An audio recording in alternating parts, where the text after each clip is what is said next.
Obama versus Governor Brewer. No, not our Governor Brewer, but a different Brewer. It's President Obama versus the American Brewer. Does that make sense? Or if I completely no, he loves beer. He loves his beer. Beer makers across the country are demanding the president release the secret recipe to the official White House beer.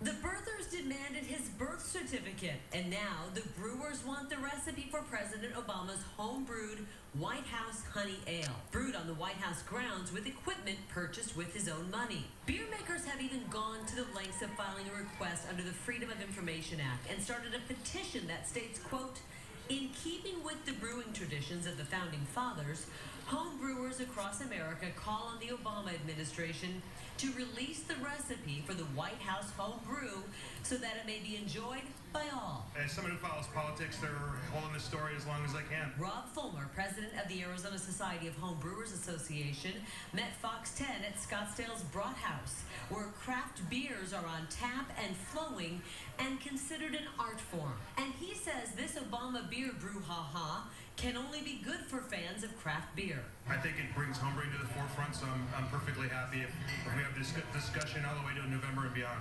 And while the nation awaits the revelation of this classified information, he has an idea of what may be in that bottle. It was probably made by the chefs in the White House kitchen. They may have gotten their inspiration from Alton Brown, who did a recipe called Amber Waves. They substituted some honey that was on the White House grounds.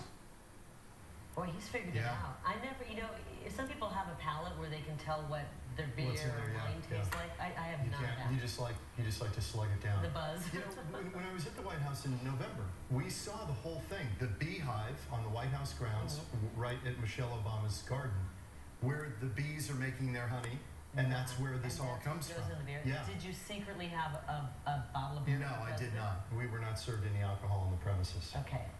That's probably safe. Yeah, but this is, the president has his own thing going, right? Apparently Jay Carney tweeted something out about this. Yeah, he did. He said the White House will reveal the recipe if the petition receives the required 25,000 signatures and not one signature less.